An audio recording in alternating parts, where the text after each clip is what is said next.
now If you need to employs make a about call, please take it 25 out into the full-time hallway. employees. We're Last based thing, in Montreal, there is which is in a Canada. microphone in the I don't know if center you of guys the know where room that here. is.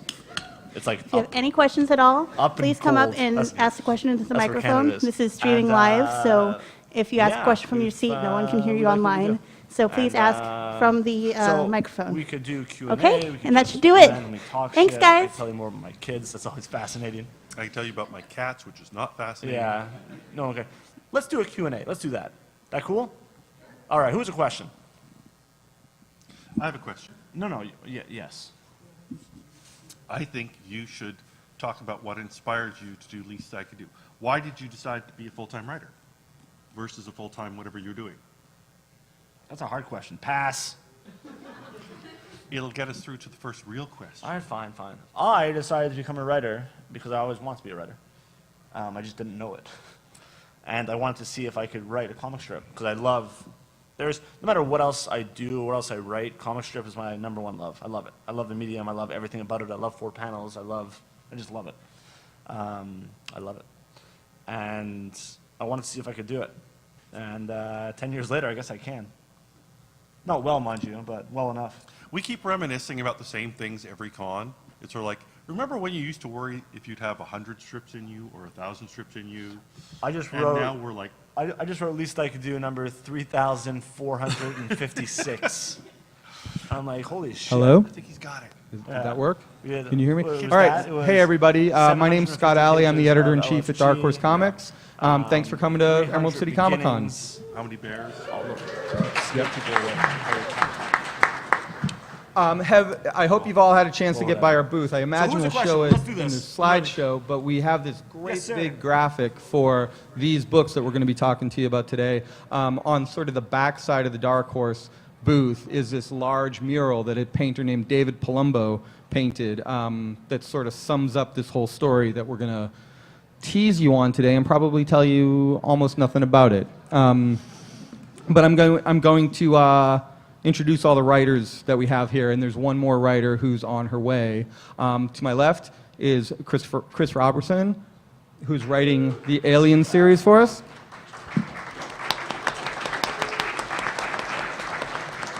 And his artist on the book is Patrick Reynolds, who's somewhere in Artist Alley.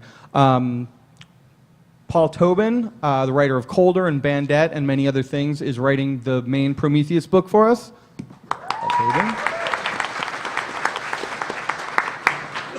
And the artist on that book is Juan Ferreira, his collaborator on Colder and some other stuff. And then we have Chris Sebela, who's writing Aliens vs. Predator. He's also co-writing Ghost with Kelly Sue DECONNICK. And then Josh Williamson, the writer on Predator.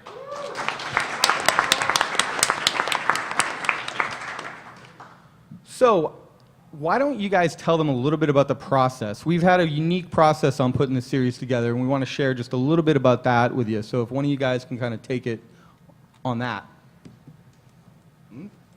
I'll go. All right. We get together with Scott's house, which is really fantastic because it's like a 5-minute walk, and his wife From you. Yeah, from me. That's the important one. And Elizabeth Allie, Scott's wife, makes us pastries and things, and that's our main process. I think. Pastries, man. You get gourmet meals out of this. Yeah, but it's really kind of amazing. I'm not used to the. I've grown up as a sort of just go and do my own thing. But part of the reason that we're a team is we all live in Portland, which is important for us because we can get together a lot and really work things through. And I think I've gotten together at like bars with all of these guys because we want these stories to interlock, we want them to make sense, and we want the characters to make sense across the books. So it's nice to have people at hand and be able to just meet and just like discuss things back and forth on a very immediate basis rather than like some of my other projects where, like I love Juan on Colder, but he lives in Argentina, so sometimes even emails can take us a long time, just time differences and things like that. But the process here has been so immediate, and I've really enjoyed it because all of these guys here have a profound influence on all of the books. I like to look at my books that I put out and always feel proud because I go, oh man, I'm not too bad of a writer. But now I look at the scripts that I've done here, and it's really great because I can see, you know, Sebela came up with this, Chris came up with this, Josh came up with a couple of things that are really fantastic in my book, and I've really enjoyed working as a team. And then you get really invested with characters and somebody else kills them off. Right, yeah, that's really great too. When I was a kid, you know, when you're a kid, you like comics or you like anything, you have those moments where you hang out with your friends and you start figuring out what you would do if you had an opportunity to work on those books. I know my voice is horrible, I'm sorry. You're not going to hear much from me. Don't drink, kids. You know, when I was in college, the same thing. You work at a comic shop, you have these moments where you get to hang out with people and come up with ideas for comics or characters. And we're basically doing that, but getting paid to do it, and it's awesome. Like, for me, it's one of the most rewarding experiences I've had in my career, of having an opportunity to sit in a room with a bunch of people and really break story together. And I've learned a lot from it, and it's been great. It's been a lot of fun. And we're using these fantastic like characters and concepts and franchises too. Yeah, So it's like us get to sit around and talk about, you know, our junk, yeah. aliens or whatever. Right.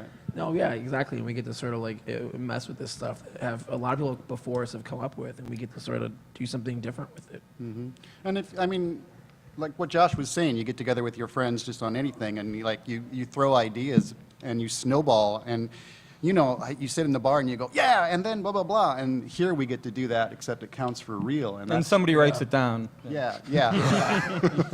No, that's been awesome. Is there was she's not here yet, but you know, there was a couple times where we would throw ideas out, and it's fun to like go back and forth, and then sometimes you just hear like, no, we're not going to do that. Right. You know, but it's been it's really great. I'm gonna do my damnedest to get some of those bad ideas in the books though.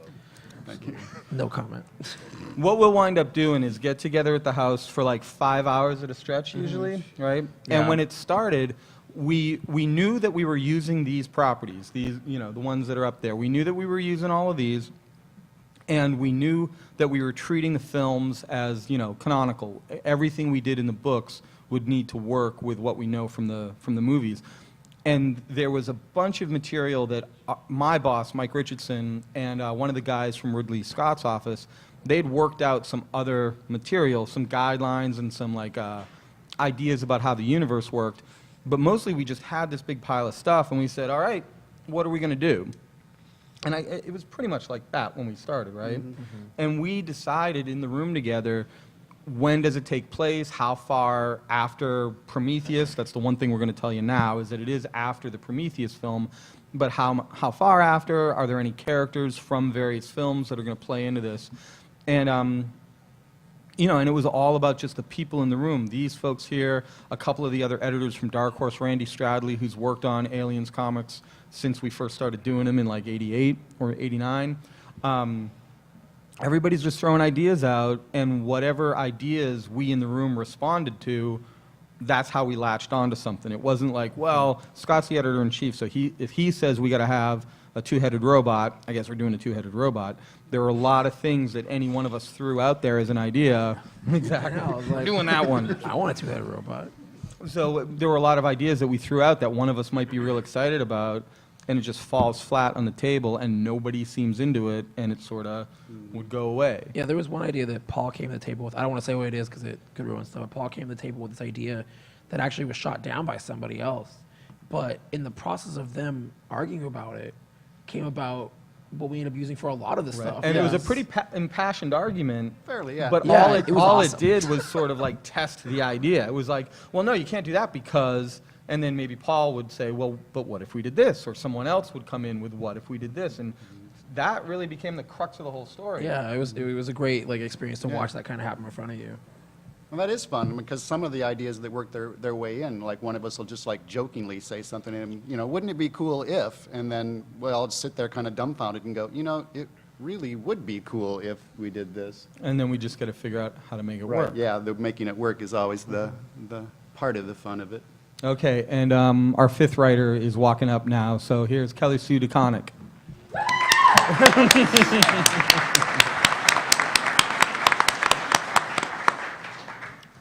Thanks.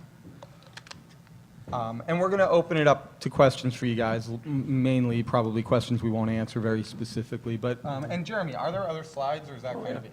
yeah, we got slides. That's the big one that Scott was talking about earlier. That's on the side of the. Is that it? Yeah, that's on the side of the booth. Yep. So that's David Palumbo, who David's one of my favorite painters, and I asked him if he'd be interested in working on any of this, and he said, I'd love to do the Aliens covers. So I took his samples to Mike Richardson, and I said, what do you think about this guy for Aliens? And he's like, oh, that guy has to do Prometheus. And I was like, well, okay, but he really wants to do Aliens. He's like, get him to do both. So David's doing the covers for 2 of our series and is winding up doing some other, like, kind of key images for us. This is on the boot, or the previous, yeah, those are 2 of his covers. No, that's one of him, and then, yeah, that's his Prometheus #1 cover and Paul Pope's variant for Prometheus #1. Can you see that? Do you want to say anything about that? I can't see too much of it. It was a really funny story. What is it? What funny story? Well, Kelly, in Kelly's interview, I don't know how many of you saw Kelly's interview on Comics Alliance. She sort of talked about how complex this process got. Can I tell the story? Go ahead. Just tell it. Just tell it. So we were pretty deep into the project, and we had like issues finished, and then Fox basically came in and was like, you can't do any of that, and we had to start over from scratch.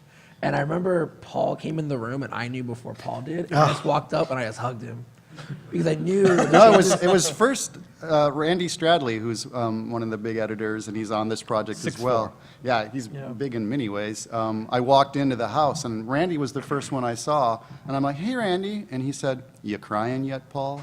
Yeah, and I'm 'cause like, Paul got the "What most is that? scared. What did We happened?" were met at the door of Scott's house with a sheaf of paper for each of us and a drink, basically. Yeah. Like, start over. We were well into the process. Paul had completed the first issue. His artist had completed the first issue. It was all lettered. It was ready to go. We were going to debut it early. And your second issue was written. I think you turned in a draft of issue 3. Everybody had done a significant amount of work when Fox said, oh, yes, actually, we can't do some of the things that... Yeah. My issue hadn't actually gone to script yet, so I thought it was cool that we were getting to blow everything up and start over. Well, I have to say that some of the toolbox that we got to use afterwards, I think that it's for the best in the end. A little more work. And actually, this artwork that you can see here is preserved artwork. We were able to use some of the artwork that Juan had done.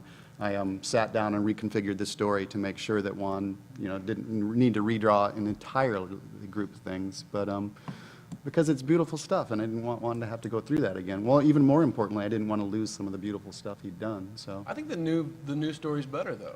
I do too. Yeah, I think the Not- whole nothing project against my is old story, is but- improved for it, and I think it's a rare opportunity that I don't know I would look for again, but I do think the whole thing is tighter for it, and I think I also feel more bonded to you guys, having been through that war together, Absolutely, yeah. like mustard gas. It did feel like mustard gas. Yeah, so like I said, the story does take place after the original film, the Prometheus film, and it creates, I think, some of the connections between these various stories that I think a lot of the audience was looking for in the Prometheus film and sort of only got a glimmer of. We get to go in deeper, working, somewhat in conjunction with Ridley Scott as they work on their second film. But again, we don't want to say too much. Anything you guys want to say? What do we got? Okay. Is that the revised? I can't see the images well from here. Is that the revised version of Aliens cover? Yep. So the red, well, they're both red, huh? The image on your left is, that's also by David Palumbo. That was originally the cover for Prometheus #2, or Aliens #2, but when the story got reconfigured, he had to redo the cover, substituting a different character and moving it to a different issue of the story. It actually, somebody just pointed this out to me the other day. Richardson's decision to have Palumbo do covers for both Prometheus and Aliens was a huge help to us because when the stories got blown apart, we were able to take some of his covers from different issues and move them from Aliens over to Prometheus or, vice versa. And then the image on the right is Fiona Staples' cover for Aliens #1. Yeah, Fiona Staples. I like when people gasp. I like that. And then this is Predator. Who's doing my Predator cover, the first one? Yeah, Yeah, the first for both. Dude, did you get punched in the throat? What happened? You missed missed a it little earlier. bit of We the already panel, talked yeah. about it. Oh, I'm sorry. It's okay. Thank Alcohol you. doesn't do that. Were you like smoking roof tiles or something? Listen, let's talk about it later, man. And we're not here to judge. I am. I'm here to judge, actually. There's other We're all here to judge. I don't know what you're talking Sorry, about. man. It's horrible. I can't remember who's doing the cover art for Predator, the first Did one. you see how he deftly Lucas. changed the subject? I'm trying What's to. his last name? I forget his last name. I Lucas. can't remember. Alex Maleev is doing the one on the right. Yeah. Alex Malev's variant cover for issue 1. Yeah. And then, so with Predator, that's our Predator on there. I'm not going to say his name because it kind of gives things away. And then that's Galga, who's one of the main characters of the series who will be in some of the books. I can't give too much away, but yeah, some of the books. Our Predator character, actually, which we came up with in early parts of the process, the guys at Fox liked what we'd created so much that they said, hey, let's do an action figure for San Diego. Yeah. But then when our story got pulled out from under us, our schedule got severely delayed, and so now the action figure based on our comic will be available at San Diego like 3 months before our comic will be. Yeah, So. but I don't think I knew that Patrick had designed it. Oh, yeah, Patrick Yeah. Reynolds. One of the cool things about this process, again, having all the writers together working out the story has been really great. But again, Portland's just such a like mecca for comics creators that one of the artists lives there too. We were able to hire a local artist, Patrick Reynolds, who I'd been trying to get on an Aliens book for years. He had done a custom job with Josh, but getting him on something significant, I'd been shooting for a while. So he's been at every meeting, hearing every bit of the creative process, and designing a lot of the characters, designing some of the ships and stuff that we're going to be using, which is great because I know that sometimes at some other companies, there's a real firewall built between the writers and their artists so that the company can maintain a certain level of control, and sometimes you never get to talk to the artist you're working with. So it's so great to be, breaking bread with them. And Patrick, more than anybody else, knows every step of the process, knows exactly who all these characters are, what they're all about. So having him do character designs after hearing 15 hours of conversations about these guys, he really brought a lot to it. It did. It helped me a lot because, I mean, we were designing the characters, mentally and thinking of them, and then Patrick started turning in, this is the way that I think this character should look. And then they started to feel real for me, and they started to have personality that we could all develop with. And not only develop it, but develop it together rather than, come at it with, this is my version, version A, version B, version C, and things like that. And then kill them off. Yeah. Yeah.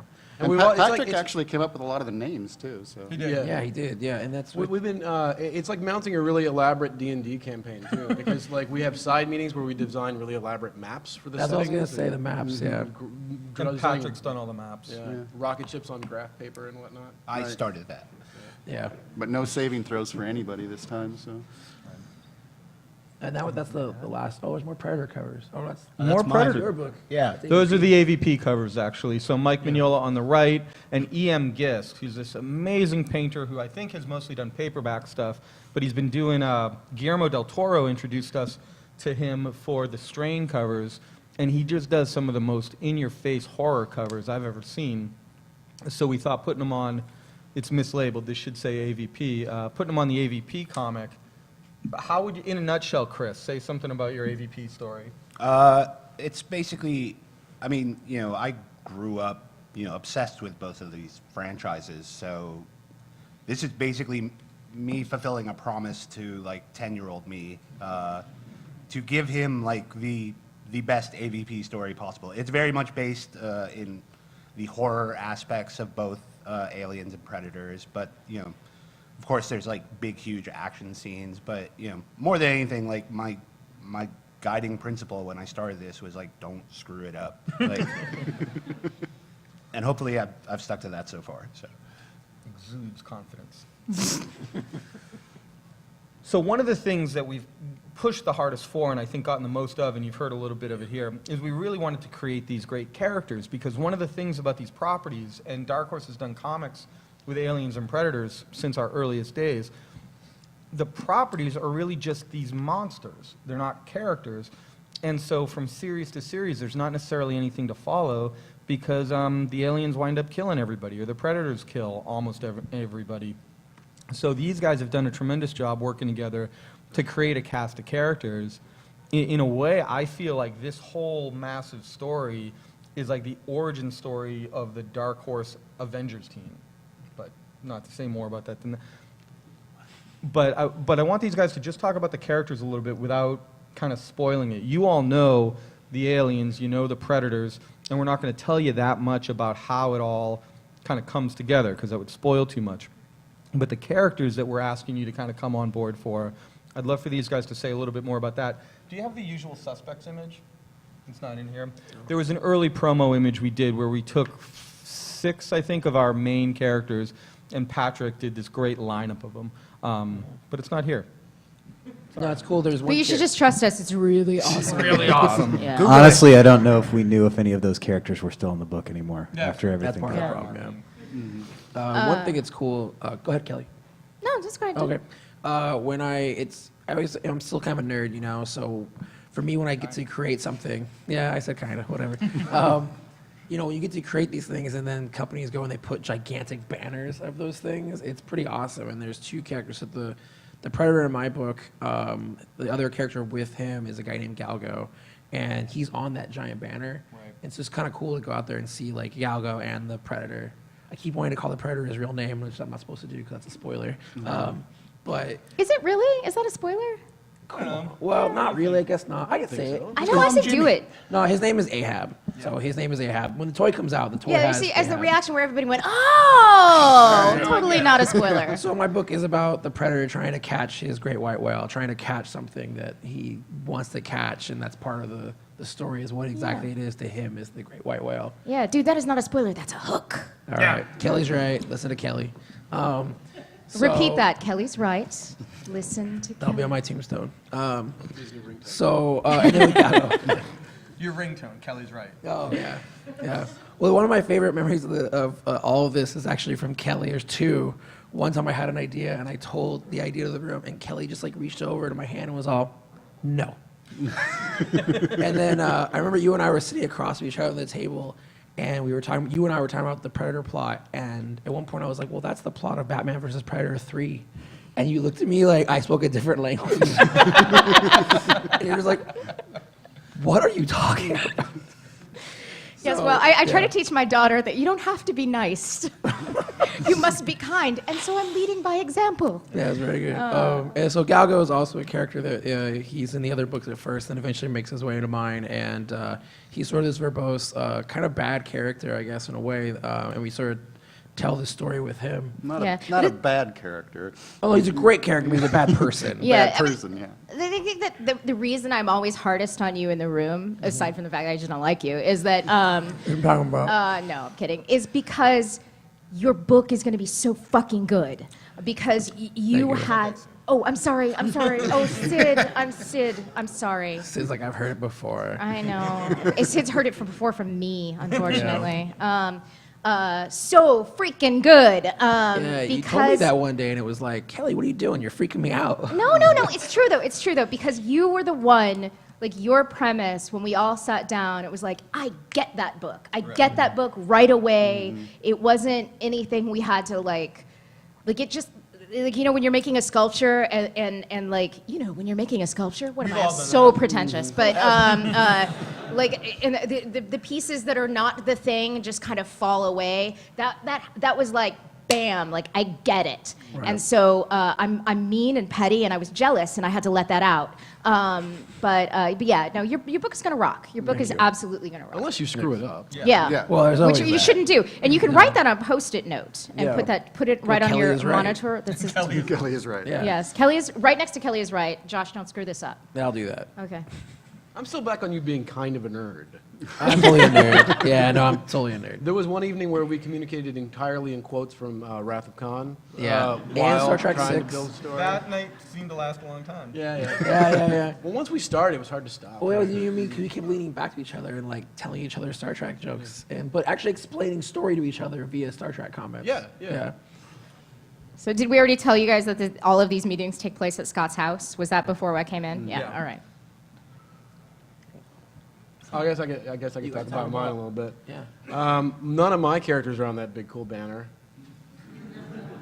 I'll tell you. Fail. Doesn't I matter. wonder why. Yeah. So it's basically like a bunch of castaways, kind of, and they I don't want to spoil too much, but they get eaten by aliens, one by one. Yep. So you don't really need Now to you read know it. how it ends. Yeah. Aliens kill them. But your book's unique in that your main guy, he's the main guy because he lasts the longest. Yeah. He doesn't make it into anybody else's book. No. Well, he does. a Wah, little bit, wah. Like That's not right. physically, but Right. his Yeah, presence he is does. felt. But yeah, it's kind of a little Lord of the Flies, a little Gilligan's Island, a little Lost. I want to see the Gilligan's Island where everybody gets eaten by an alien. It was like that. I missed that one. Yeah. And no one else will see the Gilligan's Island, but that's all I see when I look at it. The professor. Chris, Thinks he's so Chris smart. explained to me all the Gilligan's Island references at one point, and they are all like 17 steps deep. They're all Yeah. like, well, first you know, And they you need to loop know around this through Greek and 16th, Latin, yeah. 16th century glassmaker that was influenced by Gilligan, and it's like, Chris, put down the drink, and Yeah. It's the way I approach story, is in terms of Gilligan's Island. You'd never know it. Chris My kept heart just joking- grew 2 sizes for some reason. Chris has joked about it a couple of times, but one of my main jobs is to develop this field of characters and like really put my heart into them and develop like, you know, multiple levels of, you know, where they come from and things like that, and really know the characters inside and out, and then hand them off, and then, you know, So we can murder them. Sebela will say, yeah, he dies in the first panel in a big gory scene, and it's like, oh, that's nice. Paying it forward. Because of the way we're publishing this stuff, the Prometheus book, Paul's book launches first, and 2 weeks later, the first issue of Aliens come out. But in Prometheus, Paul introduces almost everybody. In the first issue, almost every character that's significant to all of this, you know, minus a few, get introduced. So he always had the hardest job in terms of laying groundwork that everybody else would build off of. And it would be somebody's working on their issue 2, or they're working on their outline for the whole thing, and they're like, oh, by issue 3, I need these 2 characters. So Paul, get them into your issue 1. Paul, get this into issue 1. And then after he had to write that 7 times to make it all work, then we threw it away and he had to write it again. So, and once again, setting everything up for everybody else. But it's been fun because I get to develop the characters, and they're really the only one that I don't develop too much is toy figure guy. Yeah. I feel kind of bad. It's like Kelly Although Sue. you tried to sneak predators into the first issue of Prometheus. You know, they peer in like that. They're in the It's background like, it's like a boom in the shot, Yeah. you know? They're just like, shuffle to the side. I was Kelly Sue is completely correct when we came up with the like kind of group came up. Well, it's mostly Josh, but as a group we came up with the Predator storyline, and it was before we had really cemented who gets what book. So there was this moment where we were like, who's gonna get that? 'Cause hey, that's- who's going to jump on that who's that football? really like, cool? yeah. Well, that's why I asked. I was like, who's Yeah. going to write that? And Scott's all, you're going to write it inside, outside. I was Yeah. like, okay, inside. Yeah. So we were all jealous. So we were all jealous about that. And now he's So the you first just one. signed up for us all to pick on you. Yeah, pretty much. Well, and Josh gets a beating too because his first issue, when Fox ripped our whole story apart after a bunch of stuff was written, I think it only affected 2 pages of Josh's first issue. Yeah. So everybody else had to go back to the drawing board, and he had to adjust a couple pages. Yeah, I think out of like Paul, like 100% of what you were doing was like gone, and I was Yeah. like 10%. Like I somehow I was. had 0%. Well, that's the thing though. I'm still waiting for that day where there's gonna become a phone call where it's like you can't do any of that. Like I just feel like that's gonna happen. We should just again. at least prank him at some I know. point. Yeah. Punk 'em. Oh, don't do that, dude. Well, now he'll know it's coming, so now we have to come up with something else. I was still. But now if we make it real and make it look like a prank. That's These all right. guys are all like, what are they talking about? Yeah, I know, right? Jane Hat, who I feel like is like the whole time going like, Fox. Yeah, probably. We've all been through it. Yeah. Izzo's recording this right now. So my characters are, one is Eldon, who is he's not a synthetic like David from Prometheus or Bishop, but he's sort of a lower model artificial construct. And he has kind of as close as he gets to a friend, Francis, and it's kind of I don't know how much I could say, but You can say the Frankenstein. yeah, it's kind of a Frankenstein sort of story, very much like creator and child. Like, say, Prometheus, the myth. Yes. But like, it's very much like, I don't know, I'm very much drawn to like flawed and broken characters, like people who are kind of scummy, but. That's why we're friends. Yeah. And my goal is to make you like them, which I've done with Paul. And so, yeah, I mean, they're two very much like, in their own separate regards, like they are both going through some really nasty stuff. And then they run into some aliens and some predators, and then things do not end happily. Aliens really screw up a friendship, so Yeah. if you're going to end up rooming with them in college, try to transfer. And one cool thing that happened with Sebela's book over the course of revision, not the case at all with the first version of it, but in the second version of it, being an AVP story, you can all probably imagine that there's a lot of aliens coming from one direction, predators coming from another, and then some of our main characters that we've been talking about stuck in the middle and you know, trying to get the better of the monsters.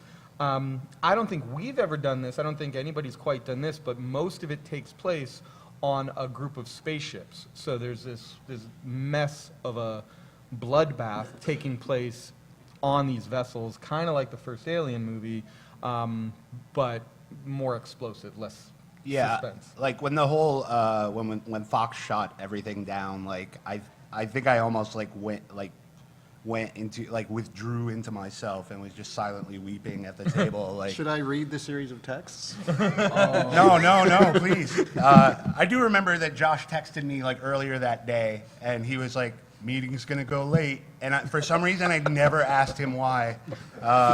And then I showed up and I walked. So you were like poking these guys that day? Well, I was more in him because, dude, it's Chris, man. Yeah. So I was trying to, because I kind of knew, earlier, so I was like. So you sent me an ominous text, and that was your way of comforting me. So yeah, I remember I showed up and I walked right past everybody, and Scott was like, "Whoa, whoa, whoa, come back here," and hands me the 2-page thing. And then I just sit down and I just feel like my heart explode into all these pieces. Normally the meetings take place at the dining room table in these kind of hard wooden chairs, but when we broke the news to everybody, I made them sit on like the couches and the soft chairs in the parlor. There's a fainting couch. To absorb the tears. And also that document was all in red. Yeah. Like it wasn't like your normal, like, here's the thing. It was all in red, so the moment you look at it, you're like, I'm in trouble. Yeah. But I mean, one of the upsides of like us completely revamping the book is that at one point when I turned in my first script, one of Scott's notes was like, "Well, you need to tell us like how the ship is designed." So for the first time since I was like 11, I got out some graph paper and started designing like a labyrinthian spaceship, like. So all that time as a kid, like designing dungeons for whatever, like finally came back into play, and I was able to build a spaceship from scratch. So I can like cross that off my bucket list. Good times. Yeah, there's also we talked a lot in the beginning about the themes of the Ridley Scott universe, and we talked about creator and creation, and the creation turning on the creator, and one of the other things that we talked about, and I know you guys are going to be shocked to hear this from me, is we talked about the tradition of the female lead, and that starting with Ripley, who I think we can all agree is amazing. That yes. I am trying to think of things to say about Ellen Ripley that don't make me curse, and I am drawing a blank. But yeah, everything that I can come up with about her is like obscenity laced, but in a good way. And so we wanted to honor that, and so there is this woman, Angela. Who is a tremendous force in this journey and this exploration, and we also talked about how the corporate entity and economic structures, and I know like as soon as I said economics, like 3 of you fell asleep, but one of the very first things that happen in the Alien film when they wake up is they start talking about who's getting paid and debating about like how much are we getting paid, and like economic structures and classes and the idea of the corporate father are big parts of the Scott universe. And so we wanted to bring this in, and we talked about what would be Angela's kind of journey, and I won't break it down too much, but Angela starts out as kind of a true believer. It's she really believes in the corporation as kind of the embodiment of democracy, and then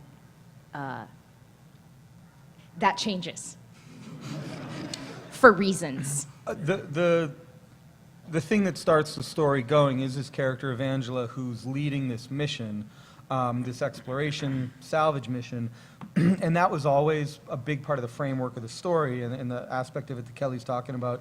And it's one more like interesting way in which when Fox tore the story apart, we changed everything. It's still a salvage mission, but big parts of Angela's motivation, to me, she's our best hero character. But she's gravely flawed, and I would say more flawed in sort of version 2 than she was first time around. Like, and in that way, I think is different than Ripley too, because it's really interesting that Ripley has no arc. Ripley starts. Can I say is badass okay? Okay. Ripley starts as a badass, and she's right from the beginning when she says, "No, you can't come on the ship." She's right, and she gets thwarted, and it comes on the ship, and that turns out to be the problem that starts the whole thing. She's never like. Ripley never changes her mind. She was never wrong, and she just perseveres. Whereas Angela separates from that. Angela has an arc. She changes and is changed by her by the things that she encounters. And there's times when she's wrong for really good reasons. Yeah. Leading to various trouble and murder and mayhem. Yeah. You know how that happens? Like sometimes you're wrong and then murder. Everybody around you is suddenly dead. Yeah, I know. That's my Tuesday. Questions? Should we take questions? Let's open it up to questions. What are we looking at? What time is it? I don't know how to hit a button. Are there any questions? Oh, you guys know how this works. Sweet. All right, awesome. Hi. Are you guys are familiar with the original Aliens vs. Predator game from back like the Atari Jaguar and the PC from the 90s, right? I am not. Yes, I am. All right. Well, one of the things I've always kind of wondered and thought would be cool is why, if you haven't touched back onto that character who survived the space station being destroyed at the end of the game, either as a prequel or a sequel, because it seemed like he had an interesting kind of background. And You're going to have to answer this because I didn't play the game. I'm not even sure we could touch on it because Atari would be different rights and things. Probably Fox owns it all, but yeah, maybe. I don't know. A lot of that stuff's complicated. Like, how far back is that game? it came out somewhere between 90 and 94. Yeah, I can't so- remember the exact year. But probably it's all with Fox. Yeah, I don't know. I mean, I'm not familiar with that. There's so much this universe, if you can call it that. There's so many different stories that just shot off in a million different directions. The Bible we got is literally this thick, and it is not complete. Right. But then the binder she made was far thicker. Yeah, than it's that, I've 'cause got like a 4.5-inch pink binder. big pink binder. A place of honor in my dining room, waiting for the next meeting. But yeah, there's tons and tons of material out there, and none of it knits together, or so little of it knits together. Or like, we did the initial Aliens versus Predator comic, an idea. I don't know that most people know this, but the idea to do the Aliens versus Predator comic came about when the old editorial crew at Dark Horse. They were sitting around trying to think of like what the next big thing they were going to do was, and Chris Warner, one of our longtime writer, artists, editors, went into the bathroom, and when he came out of the bathroom, he's like, "Aliens versus Predator," and everybody was like, "Wow!" And then they did it. So it all started in the Dark What the hell Horse is in your bathroom. bathroom? I don't think it's there anymore. But yeah, so there's so many different characters, so many different stories. I think Josh may have the more encyclopedic knowledge of that stuff, but But to answer the specific question, like, we can't get too much in detail because when it's set. oh, okay, that would make a big difference. Yeah, yeah. So. But that's kind of cool, dude. Hello. First of all, I think since these franchises started out as rated R, it's okay to use some F-bombs every once in a while when you're speaking about it. My That's kids all right. up here, right. but it's okay. Go for it. Whatever. It's the life we live. Another question I had is, been following the Dark Horse superhero line, and I'm wondering if there's ever going to be like a Captain Midnight versus Aliens or like a Ghost versus Predator sort of thing coming up, if you can talk about that. Wow, we have so many balls in the air, man. The Dark Horse Sounds superhero. uncomfortable. Sorry. Medical problem? Yeah, it is. No, we have so many balls in the air that the Dark Horse superhero line, which like, you're the only one that hasn't been involved with it. Crap, he's the only guy up here. I know. Just got his foot in the door with this aliens thing. But yeah, everybody else up here has been somehow involved with it, although nothing you've done has come to light yet. Anyway, you're in a better spot than Paul, really, with that. There's a lot of complexity there. You know, there's a lot of complexity with the way the superhero books are interacting right now. To throw a sort of additional crossover in there would be mind-numbing Hilarious. at this point. Yeah. Hilarious is what it'd be. But you never know down the road. I think right now the important thing for us is to reestablish these as like significant Dark Horse properties on their own. Crossovers are such naturals when it comes to Aliens and Predator, and we've done plenty of them. We're going to be releasing a big fat collection of the Judge Dredd stuff that we did, right, Jeremy? Yeah. Because we did a number of crossovers with Judge Dredd some time ago. We're doing a big collection of that stuff. But there's no crossover talk right now for these. It's crossing these 3 or 4 things together that we're kind of focused on for now. But yeah, we could throw Captain Midnight in there. That'd be great. Yeah. Well, yeah. Just keep I think reading. he would whip some alien ass. Thanks. Well, remember what happened? Do you remember what Captain Midnight was chasing when he? Right. He was chasing an alien. Yeah. Yeah. So. So we so could do totally- a what if where he's Yeah. Captain Midnight Anyway. actually found Prometheus. Like, you know. Right. Oh my God, that guy's great. He's really on this mission. Yeah, that's fair. So I wanted to say I've had a very long history with aliens in my life. My uncle took me to see Aliens when I was about 6 or 7. Your uncle should be arrested. No, I like your uncle. Your That's what my uncle's mom awesome. thought. Yeah. I've been scared of the dark ever since. Yeah, I you saw know. Predator 2 when I was like that old. Yeah, Yeah. and like at sleepovers. But so I loved when Dark Horse came on the scene and started doing these alien comics right about then, and they kind of filled this great void between the movies and everything. And this is a totally random question, but I remember iconically that there was this artist you had back then who did like covers, and I think his name was like Dormand. Dave or Dorman. something. Dave Dorman, and they were phenomenal. Yeah. You know, the great art, the composition. I remember one with a dog and an alien kind of thing. Is he still doing any work for you guys? or- Yeah, he did Star Wars covers for us not too long ago. He became one of our real trademark Star Wars guys, and he did something not too long ago.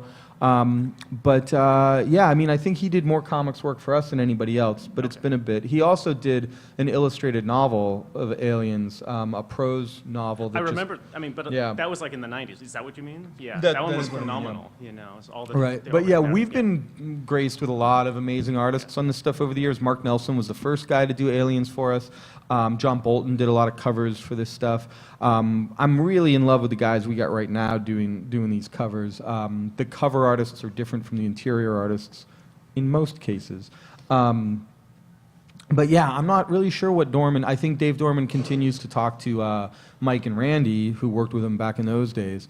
But yeah, he's great. Okay, all right. Well, I wanted to thank you guys. So. Thank you. Hi. So I've been a longtime fan of Aliens and also the comic, but I have to also be honest. Like, my brain is like really confused because I've read both, and I've read like the last I remember from the comic series was that Earth was, spoiler alert, like overrun because of a cult. And I'm not sure if that was you guys. That would have been us. Yeah, and and I was like, that's cool, but then like the even like the 80s aliens as like the architects were actual elephants and they could do ESP type cool things and like lift people up. But like, and then so obviously it was like very different. And then I really got into it, but I started to separate the comics from the movies, and I was just like, this is so worlds apart. And I was like, I love both of them, but it's like for separate, different reasons. And then I really like the 90s like vignettes, the little short stories, like I think Labyrinth. Labyrinth was one of the best ones. That one Scott gave me when I first started talking about this. Yeah, that's one of the best Aliens comics we did. That was Jim Woodring and Killian Plunkett. Killian's amazing. Jim Woodring's the creator of Frank, and also amazing. Yeah, and I really loved how dark it was. And so I guess moving on, I'd like to get back into it, but I was just curious, being totally upfront, that my brain is all over the place by now, and I kind of stayed out of it. And then Prometheus, the movie, came along, and I was like, okay, that didn't really help. But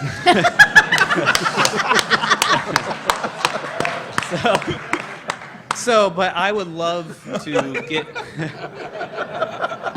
Again, transparency. I'm from Portland too, so I'm going to be try as upfront as I can. But I would like to get back to it, and I just, with all that stuff on the table, moving forward, like how are you?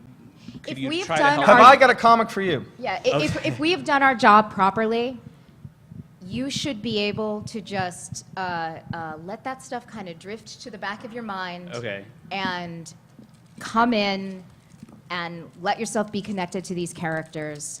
I think sometimes we can get so hamstrung by trying to keep track of all the continuity that we're not enjoying ourselves anymore. We're like, diagramming sentences. And that's not what we want here. We want to have a fun, emotional connection to a story that gets us excited and makes us feel like we're invested, like we have something in on this. And also, I mean, if we can have some mysteries to solve as well, that is fantastic. But I don't want you to come in going, okay, so in 2032 on LV 436 there was.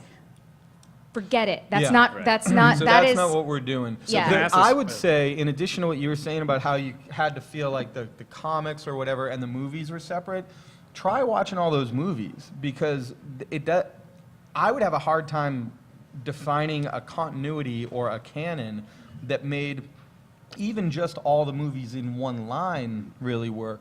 So while I said earlier, I think I said something along the lines of all the movies, we took all the movies as canonical. We're really more focused on the earliest movies of the various franchises. And again, the first Aliens versus Predator was a comic, and I think the second and the third and the eighth were comics before there were ever films. I've never actually seen the films. So the canon that we're working from and that I wouldn't even say hoping that you bring to as a viewer or a reader, is just those earliest films. So if I want to start reading Aliens, I should watch Aliens, the movie. No.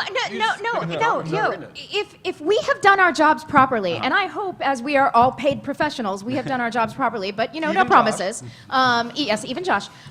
Wait, you pay him? If we have all done our jobs properly, you should not have had to have done any research before you read this book. We did.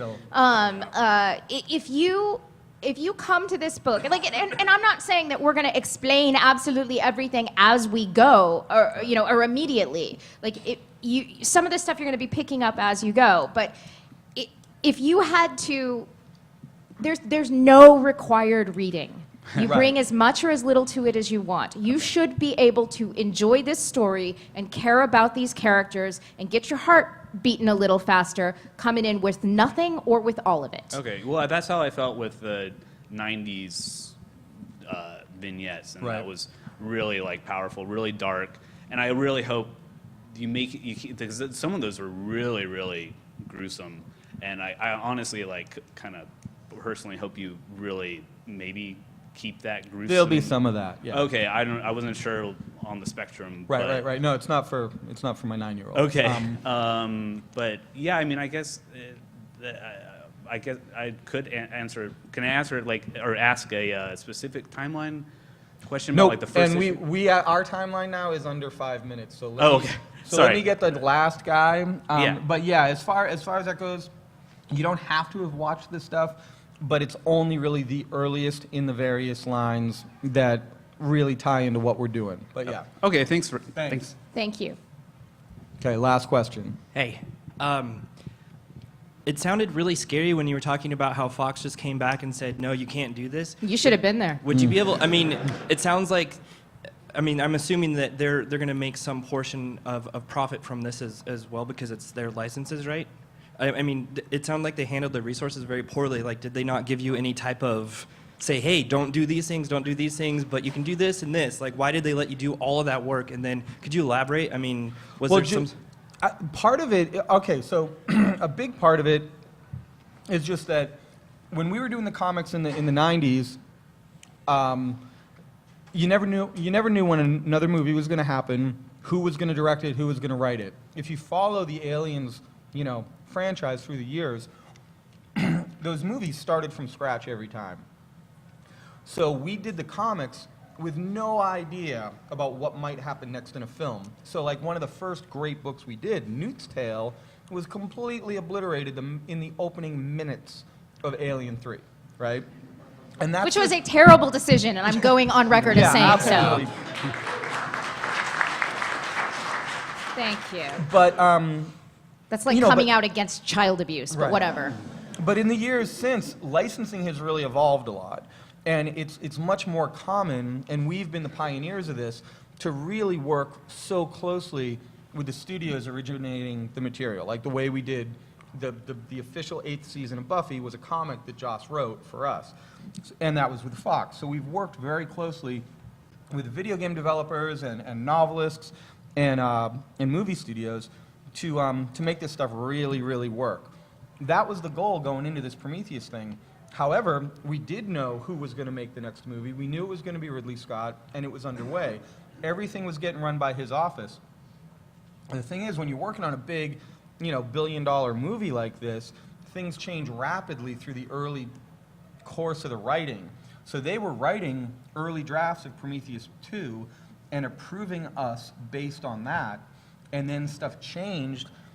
So things that they had specifically approved that we knew was like the dicey territory, as they revised what they were doing, as they wrote their next draft of the movie, and we got to close it, as they wrote their next draft of the movie, suddenly big parts of our premise got thrown out the window. So it wasn't really a negligence on Fox's part.